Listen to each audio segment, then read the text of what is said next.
जानने को, नया तरीका जानने को मिलेगा। तो इस सीरीज का फर्स्ट नंबर क्वेश्चन है जिसमें कहता है एक अध्यापक का श्रेष्ठतम गुण क्या होना चाहिए, यानी एक शिक्षक का सबसे बेस्ट जो है क्वालिटी जो है, गुण हमारा क्या होना चाहिए। पहला कहता है अध्यापक के प्रति हमारा है हमारा क्या होना चाहिए, समर्पण होना चाहिए। साथ ही अध्यापक के प्रति हमारा क्या होना चाहिए, उच्च चरित्र होना चाहिए, या हमारा उसके प्रति क्या उच्च विचार होना चाहिए, या उसके प्रति हमारा क्या होना चाहिए, धर्मनिरपेक्षता की भावना होना चाहिए। तो एक शिक्षक के नज़र में दृष्टि से आप सबसे बेहतर जो है ये ऑप्शन नंबर ए पे जाएंगे कि अध्यापक के प्रति पूर्ण समर्पण, यानी क्या होगा, शिक्षक जो होती है ना, यानी उनके ऊपर जो है ये पूर्ण रूप से समर्पण होना चाहिए कि बच्चों को किस तरह से तैयार करते हैं, बच्चों को किस तरह से पढ़ाते हैं।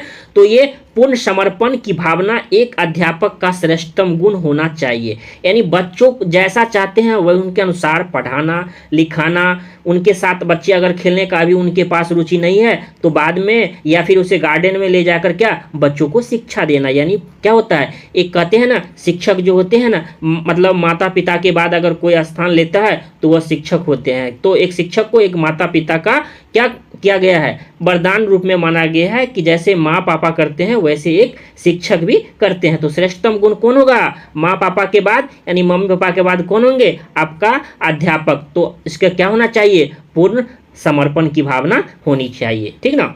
तो ऑप्शन नंबर हमारा क्या हो जाएगा, ए करेक्ट हो जाएगा। अगला क्वेश्चन जिसमें कहता है, यह क्वेश्चन भी बहुत इंपॉर्टेंट है, ठीक ना, कौन ऐसा साल नहीं है जिसमें यह क्वेश्चन नहीं आया है।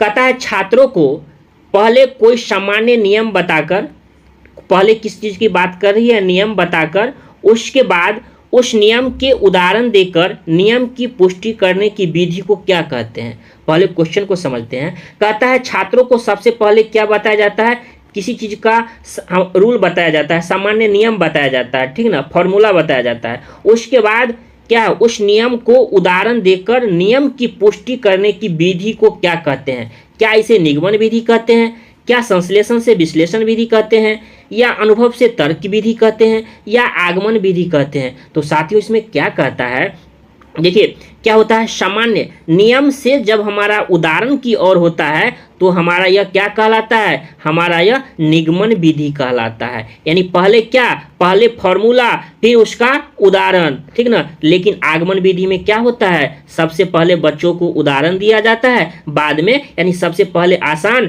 ठीक ना, क्या किया जाता है, सबसे पहले उसे उदाहरण देकर फिर क्या उसको रूल अपनाते हैं। यह आपका किसमें होता है, यह आपका आगमन विधि में। लेकिन यहाँ पूछा जा रहा है आपसे, पहले नियम बताता है और बाद में उसको उदाहरण देकर, तो सबसे पहले क्या होगा, यह निगमन विधि कहलाता है। यह जो है ना, यह निगमन विधि कहलाता है, यह बड़े बच्चों के लिए होता है, ठीक ना। तो ऑप्शन नंबर ए जो हमारा यह करेक्ट हो जाएगा।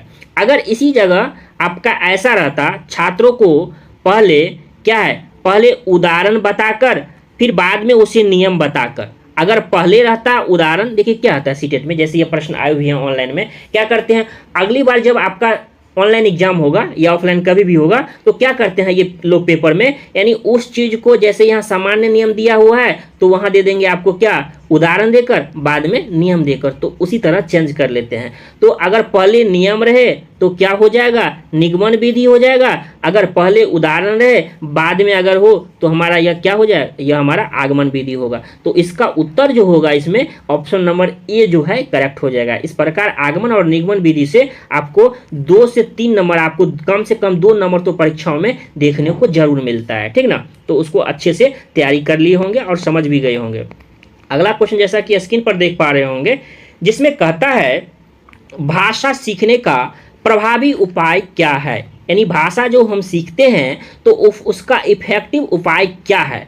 पाठ्य पुस्तक पढ़ना, सहायक पुस्तकें पढ़ना, या अखबार पढ़ना, या वार्तालाप करना। तो कह रहा है सबसे प्रभावी उपाय क्या है, ठीक ना, इफेक्टिव हमारा ये उपाय क्या पूछा जा रहा है। क्या पाठ्य पुस्तक पढ़ने से इफेक्टिव होता है, नहीं ऐसा तो नहीं लगता है। उसके बाद है पाठ्य पुस्तक पढ़ना, अखबार पढ़ना। तो सबसे बेस्ट जो हमारा ये हो जाएगा क्या, वार्तालाप करना, जिससे आपको पता भी होगा। कहते हैं क्या कहते हैं, चलो चारों मिलके क्या करते हैं, ग्रुप डिस्कशन करते हैं। अच्छा, ये ग्रुप डिस्कशन आपको एक हो गया, 2 3 4 5, अच्छा ABCD, एक राम है, मोहन है, सीता है, सोहन है, उसके बाद क्या है आपको मनीषा है। तो क्या होगा, इस तरह से 4-5 मिलके क्या किए, ग्रुप डिस्कशन हो रहा है। तो अच्छा, ये कभी मतलब अगर ये क्वेश्चन पूछे, कभी ये पूछे तो क्या होगा, ज़्यादा मतलब ज़्यादा देर तक और मतलब बार बार अगर इस चीज़ को देखते हैं तो वह नहीं भूलेंगे। कहने का मतलब है एक वार्तालाप करके अगर किसी चीज़ को सीखते हैं, जानते हैं, तो हमारा यह सीखने का सबसे प्रभावी उपाय होता है। इसीलिए ना कहते हैं GD ज्वाइन करो, मतलब ग्रुप डिस्कशन में पढ़ाई करते हैं, ठीक ना दोस्त। जब क्लास स्टार्ट होने से पहले अपने दोस्तों से पूछते होंगे, अच्छा ये सवाल तुम कैसे बनाया, ये कैसे बनाया, ये कैसे बनाया। तो ये 4-5 जो है तो उसी को क्या कहते हैं, वार्तालाप करना, जो सबसे ज़्यादा इफेक्टिव होता है। यानी ऑप्शन नंबर डी जो हमारा यह करेक्ट हो जाएगा। तो आप समझ गए होंगे अच्छे तरीके से। अगला क्वेश्चन जैसा कि साथियों देख पा रहे होंगे स्क्रीन पे, ठीक ना। देखिए, प्रत्येक साल देखा गया है कि यहाँ से प्रश्न आते हैं। तो कहता है यहाँ जो है ना छात्र है, छात्र का सर्वोत्तम मूल्यांकन किस पद्धति में किया जाता है। यानी कहने का मतलब है बच्चों का हमारा सर्वोत्तम मूल्यांकन किस पद्धति में किया जाता है।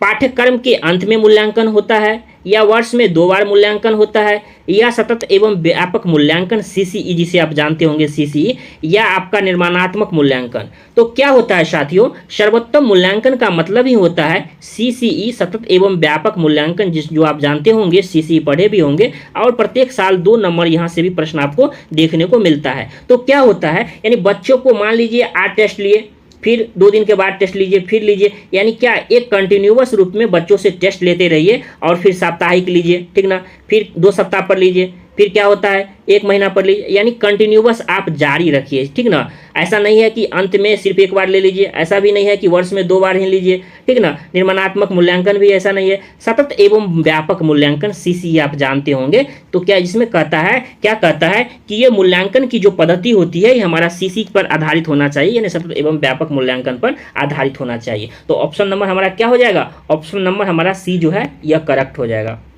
अगला क्वेश्चन जैसा कि आप देख पा रहे होंगे स्क्रीन पे, जिसमें कहता है छात्रों के चरित्र निर्माण में सबसे हमारा महत्वपूर्ण जो है, अधिक महत्वपूर्ण भूमिका किसकी होती है।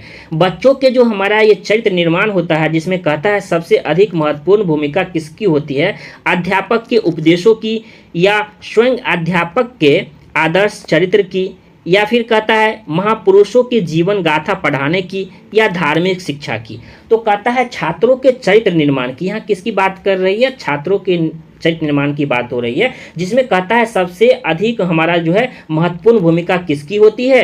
तो स्वयं अध्यापक के आदर्श चरित्र की भूमिका होती है। तो क्या होगा, जिससे अगर शिक्षक जो है ये बच्चों के चरित्र निर्माण का विकास कर पाएंगे। इस प्रकार ऑप्शन नंबर बी जो हमारा यह क्या हो जाएगा, यह हमारा करेक्ट हो जाएगा। अगला क्वेश्चन जैसा कि देख पा रहे होंगे स्क्रीन पे, जिसमें कहता है कक्षा में कुछ छात्र जो है बहुत अधिक सीखने की जिज्ञासा प्रदर्शित करते हैं। यह इसीलिए हो सकता है कि छात्र क्या है, यानी कहने का मतलब है कक्षा में जो है ये कुछ छात्र, सब छात्र नहीं, कुछ छात्र बहुत अधिक सीखने की क्या करते हैं, जिज्ञासा का मतलब होता है उनकी ज़्यादा ललक है, कि ज़्यादा इच्छा है कि हम सीखें। तो यह इसीलिए यह बालक हो सकता है प्रतिभाशाली या धनी परिवार से। देखिए, धनी परिवार से ऐसा नहीं है कि धनी परिवार से अगर होगा ना तो वह सीखने की उसकी जिज्ञासा अधिक होगी, ऐसा भी नहीं होगा, बनावटी हो, उदंड भी हो, ठीक ना। तो क्या होगा, जो प्रतिभाशाली बच्चे होते हैं, तेज बच्चे होते हैं, उनकी इच्छा ही, देखो तेज बच्चे, ये प्रतिभाशाली बच्चे क्यों किसको कहते हैं, जो बच्चे पढ़ने में अच्छे होते हैं, जिज्ञासु होते हैं, ठीक ना। तो क्या होते हैं, ऐसे बच्चे जो है प्रतिभाशाली बालक कहलाते हैं। यानी ऑप्शन नंबर ए जो हमारा ये जो देख पा रहे होंगे, ये हमारा ऑप्शन नंबर ए हमारा करेक्ट हो जाएगा। तो क्या हो जाएगा, प्रतिभाशाली बच्चे जो होते हैं ना, उसमें कहता भी है कुछ छात्र जो है सबसे अधिक सीखने की जिज्ञासा प्रदर्शित करते हैं, तो प्रदर्शित करते हैं इसीलिए वो प्रतिभाशाली बच्चे कहलाते हैं। यानी ऑप्शन नंबर ए जो हमारा यह करेक्ट हो जाएगा। अगला क्वेश्चन जैसा कि देख पा रहे होंगे आपके स्क्रीन पे दिख रहा होगा, जिसमें कहता है सभी बच्चों की एक ही समस्या है, तो आप उनकी समस्या का समाधान करते हैं। यानी कह रहा है सभी बच्चों की समस्या जो एक ही है, ऐसा नहीं है कि सब बच्चों की समस्या अलग है। गौर कीजिएगा क्वेश्चन को, कहता है सभी बच्चों की समस्या एक ही है, इस शब्द को गौर कीजिएगा, यानी सभी बच्चों की प्रॉब्लम जो है ना एक ही है, तो आप उनकी समस्या का समाधान करते हैं एक एक करके, या सामूहिक ढंग से, या पहले छोटे बच्चों का फिर बड़े बच्चों का। तो देखिए एक एक करके किसको करेंगे, जब समस्या अलग अलग हो, ऐसे प्रश्न गौर करेंगे। जब समस्या राम का अलग है, श्याम का अलग है और मनीषा का अलग है, तो क्या होगा, तब उसको एक एक करके करेंगे, ठीक ना, यानी उसका अलग है, उसका अलग है, इसका अलग है, तब एक एक करके करेंगे।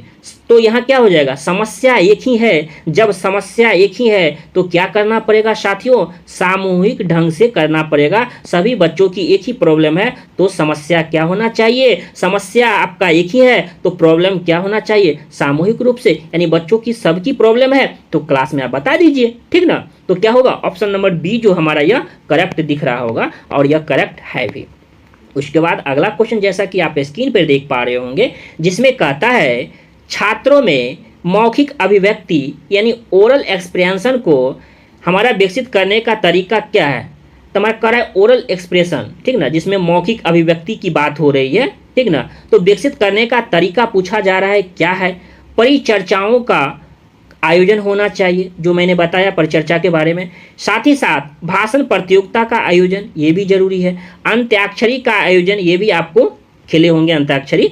तो ये क्या हो जाएगा, ऑप्शन नंबर डी जो हमारा यह करेक्ट हो जाएगा। तो क्या हो जाएगा, परिचर्चाओं का आयोजन भी होना चाहिए क्योंकि मौखिक की बात हो रही है। इसके बाद भाषण प्रतियोगिता का आयोजन भी होना चाहिए। अंताक्षरी में क्या होता है, मौखिक रूप से होता है, ऐसा थोड़ी ना होता है अंतराक्षरी मुंह बंद करके होता है, लिखित होता है, ठीक ना। क्या होता है, तो मौखिक अभिव्यक्ति की बात हो रही है, ओरल एक्सप्रेशन की। तो ऑप्शन नंबर क्या हो जाएगा, आपका डी जो है यह करेक्ट हो जाएगा।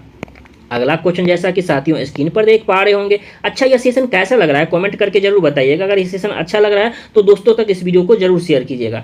अगला है विद्यालय में पर्यावरण शिक्षा यानी इन्वायरमेंटल एजुकेशन से आपकी क्या अभिप्राय है। कहने का मतलब विद्यालय में जो पर्यावरण शिक्षा होती है तो उससे आपकी क्या अभिप्राय है।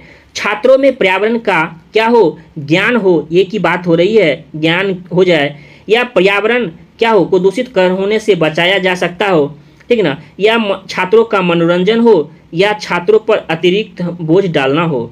तो कहने का मतलब है विद्यालय में पर्यावरण शिक्षा की बात हो रही है, इन्वायरमेंटल एजुकेशन से क्या अभिप्राय है। तो आपसे पूछा जा रहा अभिप्राय का मतलब होता है क्या तात्पर्य है। तो ये होगा पर्यावरण यानी इन्वायरमेंट को दूषित होने से बचाया जा सकता है। ये बात सही है क्योंकि आप देखे भी होंगे गवर्नमेंट के रूल होते हैं कि हर एक जगह आपको क्या ज़्यादा से ज़्यादा पर्यावरण को बचाने के लिए पेड़ लगाया जाए। तो इस प्रकार इनका यही तात्पर्य होता है कि हमारे पर्यावरण को बचाने के लिए ज़्यादा से ज़्यादा पेड़ लगाया जाए, साथ ही उसे दूषित होने से बचाया जाए। यानी ऑप्शन नंबर बी जो है हमारा यह क्या हो जाएगा, सही हो जाएगा, यानी करेक्ट हो जाएगा। अगला क्वेश्चन और इस सीरीज का लास्ट क्वेश्चन है इस वीडियो का, जैसा कि देख पा रहे होंगे, जिसमें कहता है आजकल के आवासीय स्कूलों हमारा जो बोर्डिंग स्कूल की तरह यानी भारतीय शिक्षा की पद्धति के स्कूल थे। यानी कहने का मतलब है आजकल के आवासीय स्कूलों में बोर्डिंग स्कूल की तरह भारतीय पद्धति के स्कूल थे। अब पहले की तरह पूछा जा रहा है बोर्डिंग स्कूल। तो बोर्डिंग स्कूल जो होता है ना, ये हमारा ये क्या होता है, ये हमारा एक क्या होता है, एक गुरुकुल की तरह होता है। क्या होता है, गुरुकुल की तरह होता है, जिसमें जैसे पहले जानते होंगे जैसे क्या होता है, जैसे एक गुरुकुल बना हुआ है, ठीक ना, उसमें गुरुकुल है, आपको रहना खाना पीना उसी में मिल रहा है। तो घर से क्या होगा, मतलब ये होता है घर से भी कुछ जाता था और क्या होता था, ये बच्चों को उसी में बच्चों को क्या करना पड़ता था, कुछ काम करना पड़ता था। उसके बदले जो है शिक्षक जो है उसे फ्री में पढ़ाते थे और शिक्षक भी रहते थे वहीं और छात्र भी, यानी सभी मिलकर क्या करते थे, खाना भी खाते थे, पढ़ते लिखते सभी थे। तो हमारा वो गुरुकुल कहलाता था।